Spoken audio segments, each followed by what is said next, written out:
कल्पना कीजिए कि आपका शरीर एक हलचल भरा शहर है जो छोटे जीवित ईंटों से बना है। इन ईंटों को सेल कहते हैं। सेल प्रोलिफरेशन सीधे शब्दों में इन ईंटों को ज्यादा बनाने की प्रक्रिया है।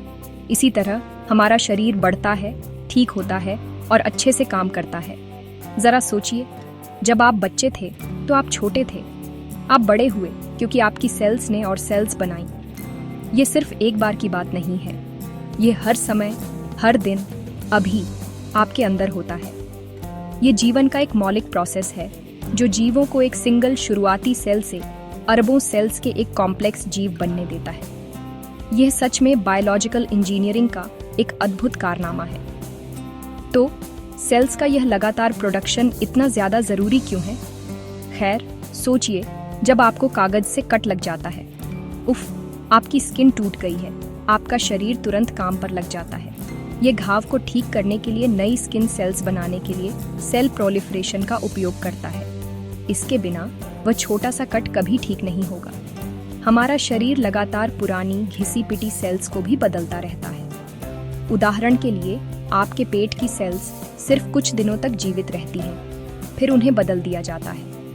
यह लगातार नया होना हमारे अंगों को ठीक से काम करता रखता है और हमें सेहतमंद रहने में मदद करता है। यह ऐसा है जैसे कोई मेंटेनेंस क्रू 24 घंटे काम कर रहा हो ताकि हमारे सेलुलर शहर को पूरी तरह से ठीक रखा जा सके।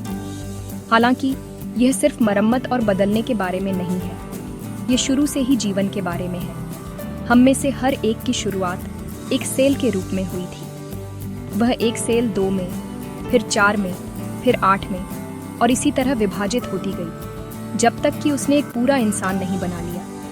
यह अविश्वसनीय यात्रा पूरी तरह से सेल प्रोलिफरेशन से चलती है। इस प्रोसेस को सावधानी से कंट्रोल किया जाता है, यह पक्का करने के लिए कि हम एक स्ट्रक्चर्ड और ऑर्गेनाइज्ड तरीके से बढ़ें, अलग अलग टिश्यूज और अंग बनाते हुए, जैसे हमारा दिल, दिमाग और फेफड़े। इसके लिए जरूरी सटीकता दिमाग को चकरा देने वाली है। सेलुलर डिवीजन का एक पूरी तरह से कोरियोग्राफ किया गया डांस जो बार बार होता रहता है। इसलिए सेल प्रोलिफरेशन हमारे अंदर होने वाली सबसे बेसिक और जरूरी एक्टिविटीज में से एक है। यह ग्रोथ का इंजन है, ठीक होने की नींव है और हमारी रोजाना की मेंटेनेंस का राज है। यह पक्का करता है कि हमारी सेल्स का शहर सिर्फ जीवित न रहे बल्कि फले फूले। ये एक शांत, बिना रुके चलने वाला प्रोसेस है जिसे हम अक्सर हल्के में ले लेते हैं, लेकिन इसके बिना जैसा जीवन हम जानते हैं वह संभव नहीं होगा। तो अगली बार जब आप अपने घुटने पर कोई खरोंच ठीक होते हुए देखें, तो लाखों छोटी सेल्स की सराहना करने के लिए एक पल रुकें, जो कड़ी मेहनत कर रही हैं, विभाजित हो रही हैं और बढ़ रही हैं, सिर्फ आपके लिए। साइंस हर जगह है, एक साधारण निशान में भी। एक सेल को विभाजित होने के लिए वह जब चाहे तब आधे में नहीं टूट सकती। उसे बहुत स्पेसिफिक और व्यवस्थित स्टेप्स के एक सेट का पालन करना होता है। वैज्ञानिक इस प्रोसेस को सेल साइकिल कहते हैं। इसे एक सेल की पर्सनल टू डू लिस्ट के रूप में सोचें, इससे पहले कि वह एक नई सेल बना सके। इस साइकिल में 4 मुख्य फेज होते हैं और हर एक का एक बहुत जरूरी काम होता है। सेल को अगले पर जाने से पहले हर फेज को पूरी तरह से पूरा करना होगा। यह एक बहुत ही रेगुलेटेड प्रोसेस है, जैसे एक फैक्ट्री में असेंबली लाइन, जहां एक अच्छी क्वालिटी वाला प्रोडक्ट, इस मामले में 2 हेल्दी नई डॉटर सेल्स बनाने के लिए हर स्टेप को सही ढंग से किया जाना चाहिए। पहला फेज G1 कहलाता है, जिसका मतलब है गैप 1। इस फेज के दौरान सेल बड़ी हो जाती है और अगले स्टेप के लिए जरूरी सभी प्रोटीन और मॉलिक्यूल बनाती है। यह केक बेक करना शुरू करने से पहले अपनी सभी सामग्री इकट्ठा करने जैसा है। सेल सक्रिय रूप से काम कर रही है, सप्लाई जमा कर रही है और साइज में बढ़ रही है। यह अक्सर सेल साइकिल का सबसे लंबा फेज होता है, क्योंकि सेल अपने पूरे जेनेटिक ब्लूप्रिंट को डुप्लीकेट करने के बड़े काम के लिए खुद को तैयार करती है। यह अपने एनवायरनमेंट की जांच करती है ताकि यह पक्का हो सके कि डिवीजन के लिए कंडीशन सही है।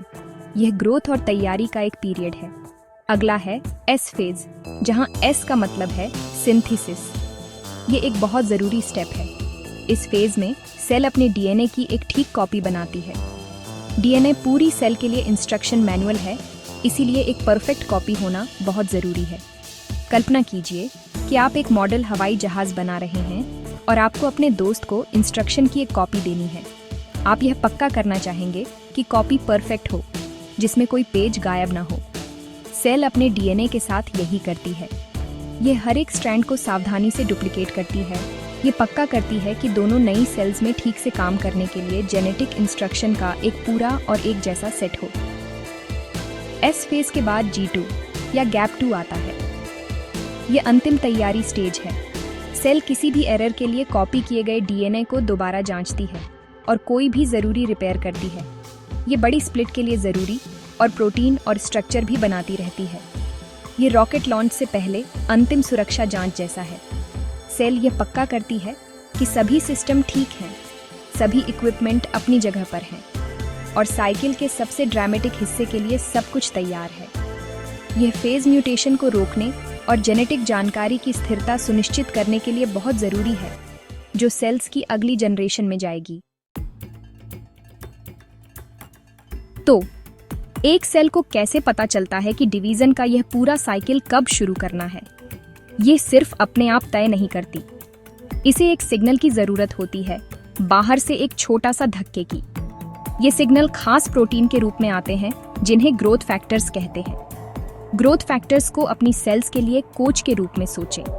वे केमिकल मैसेंजर होते हैं जो शरीर के माध्यम से यात्रा करते हैं और खास सेल्स को बताते हैं, हे, अब बढ़ने और विभाजित होने का समय है। वे शरीर के कम्युनिकेशन सिस्टम का एक जरूरी हिस्सा है, यह पक्का करते हुए कि सेल्स तभी और वहीं बढ़ती हैं जहां उनकी जरूरत होती है, जैसे घाव को ठीक करने के लिए या सामान्य ग्रोथ के लिए। ग्रोथ फैक्टर्स कई तरह के होते हैं और हर एक का एक खास काम होता है और वह खास तरह की सेल्स को टारगेट करता है।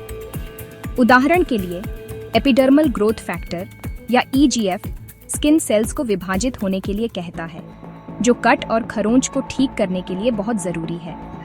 एक और है प्लेटलेट डिराइव्ड ग्रोथ फैक्टर या PDGF, जो आपके खून में प्लेटलेट्स द्वारा छोड़ा जाता है ताकि डैमेज्ड ब्लड वेसल्स की मरम्मत के लिए जरूरी सेल्स की ग्रोथ को उत्तेजित करने में मदद मिल सके।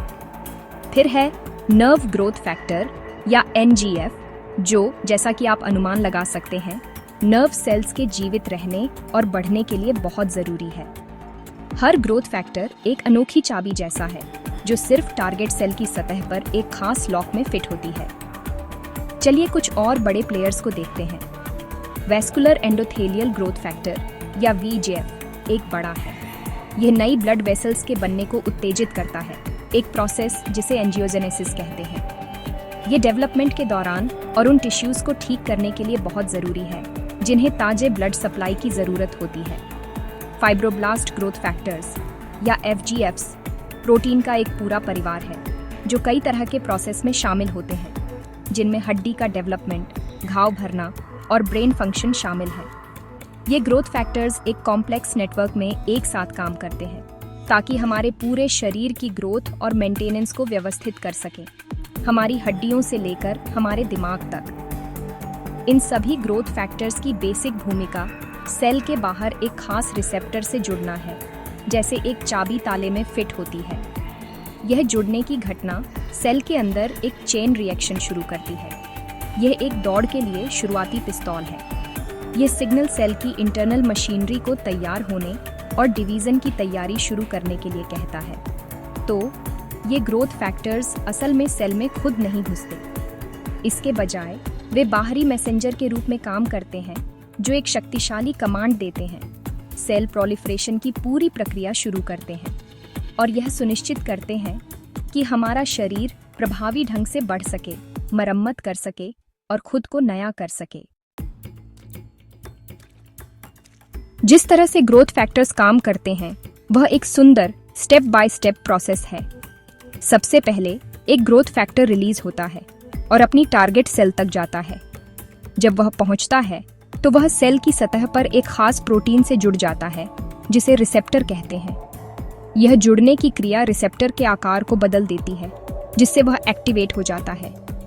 यह सिग्नलिंग कास्केड का पहला स्टेप है। इसे डोमिनोज की एक लाइन की तरह सोचें। ग्रोथ फैक्टर वह उंगली है जो पहले डोमिनो को धकेलती है। एक्टिवेटेड रिसेप्टर फिर अगले डोमिनो को धकेलता है, जो सेल के अंदर एक प्रोटीन है, और इसी तरह। यह चेन रिएक्शन सेल के बाहर से उसके कंट्रोल सेंटर तक मैसेज ले जाता है। सिग्नलों की यह चेन, जिसे अक्सर सिग्नल ट्रांसडक्शन पाथवे कहा जाता है, आखिरकार सेल के न्यूक्लियस तक पहुंचती है। न्यूक्लियस वह जगह है जहां डीएनए, सेल का इंस्ट्रक्शन मैनुअल, रखा जाता है। सिग्नल न्यूक्लियस को खास जीन्स को चालू करने के लिए कहता है। ये वे जीन्स हैं जो सेल डिवीजन के लिए ज़रूरी प्रोटीन बनाने के लिए जिम्मेदार हैं, जिनके बारे में हमने सेल साइकिल के G1 फेज में बात की थी। असल में ग्रोथ फैक्टर का मैसेज एक सीधे कमांड में बदल जाता है, सेल साइकिल अभी शुरू करो। ये जटिल सिस्टम यह पक्का करता है कि सेल तभी विभाजित हो जब उसे सही बाहरी कमांड मिले, शरीर के अंदर व्यवस्था और कंट्रोल बनाए रखते हुए। ग्रोथ फैक्टर्स और रिसेप्टर्स का ये सिस्टम हमारी सेहत के लिए बहुत ज़रूरी है। एक हेल्दी शरीर में यह प्रोसेस कसकर रेगुलेटेड होता है। ग्रोथ फैक्टर्स तभी बनते हैं जब उनकी ज़रूरत होती है और सेल्स ठीक से प्रतिक्रिया करती है। हालांकि कभी कभी यह सिस्टम गड़बड़ा सकता है। उदाहरण के लिए कैंसर में सिग्नलिंग पाथवे ऑन स्थिति में फंस सकते हैं। कैंसर सेल्स अपने खुद के ग्रोथ फैक्टर्स बना सकती हैं या उनके रिसेप्टर्स स्थायी रूप से एक्टिवेट हो सकते हैं, जिससे उन्हें लगातार और अनियंत्रित रूप से विभाजित होने के लिए कहा जाता है। इससे ट्यूमर बनता है, जो सिर्फ सेल्स का एक ढेर है जो बढ़ना बंद नहीं करेगा, क्योंकि वे सेल ग्रोथ के लिए इतने ज़रूरी हैं। ग्रोथ फैक्टर्स और उनके पाथवे मॉडर्न मेडिसिन के लिए बड़े टारगेट हैं। वैज्ञानिकों ने ऐसी दवाएं विकसित की हैं जो कैंसर सेल्स में इन ज़्यादा एक्टिव सिग्नलों को रोक सकती हैं। ये थेरेपी ग्रोथ फैक्टर को अपने रिसेप्टर से जुड़ने से रोक सकती है या सेल के अंदर सिग्नलिंग चेन में से एक डोमिनो को ब्लॉक कर सकती है, जिससे कैंसर सेल्स को विभाजित होना बंद करने के लिए कहा जाता है। दूसरी ओर ग्रोथ फैक्टर्स खुद उपचार के रूप में उपयोग किए जाते हैं। उदाहरण के लिए उनका उपयोग पुरानी घावों को ठीक करने में मदद करने के लिए या कीमोथेरेपी से गुजर रहे पेशेंट्स में नई ब्लड सेल्स के उत्पादन को उत्तेजित करने के लिए किया जा सकता है। Cell growth factors PYQ point wise one liner format. 1. EGF त्वचा एपिथेलियल कोशिकाओं की वृद्धि को बढ़ाता है। 2. VEGF नई रक्त वाहिकाओं एंजियोजेनेसिस के निर्माण में सहायक होता है। 3. PDGF घाव भरने वुंड हीलिंग की प्रक्रिया में सहायक है। 4. NGF तंत्रिका कोशिकाओं न्यूरॉन्स की वृद्धि और जीवन बनाए रखने में सहायक है। 5. TGF-B कोशिकीय विभेदन डिफरेंशिएशन और विभाजन को नियंत्रित करता है। 6. FGF संयोजी ऊतकों कनेक्टिव टिश्यू की वृद्धि और मरम्मत में सहायक है। 7. NGF की खोज स्टैनली कोहेन और रीटा लेवी मोंटाल्सिनी ने की है। NEET PYQ। 8. VEGF रक्त वाहिका वैस्कुलर एंडोथेलियल कोशिकाओं पर कार्य करता है। 9. PDGF प्लेटलेट्स से उत्पन्न होता है और कोशिका वृद्धि को प्रोत्साहित करता है। 10. TGF-B कैंसर विरोधी एंटी प्रोलिफरेटिव भूमिका निभाता है। 11. EGF का उपयोग त्वचा की मरम्मत वुंड हीलिंग में होता है। 12. FGF भ्रूण विकास एम्ब्रियोनिक डेवलपमेंट में भी भूमिका निभाता है। 13. NGF न्यूरॉन के एक्सॉन रिजेनरेशन को प्रोत्साहित करता है। 14. VEGF का अधिक उत्पादन कैंसर ट्यूमर में नई रक्त वाहिकाएं बनाने में योगदान देता है। 15. PDGF फाइब्रोब्लास्ट और चिकनी पेशी कोशिकाओं की वृद्धि को प्रेरित करता है। कोशिका प्रजनन और वृद्धि MCQ + PYQ one line format. A. Mitosis में कोशिका का विभाजन होता है 2 समान पुत्र कोशिकाओं में। 2. माइटोसिस अधिकतर पाया जाता है सोमेटिक कोशिकाओं में। 3.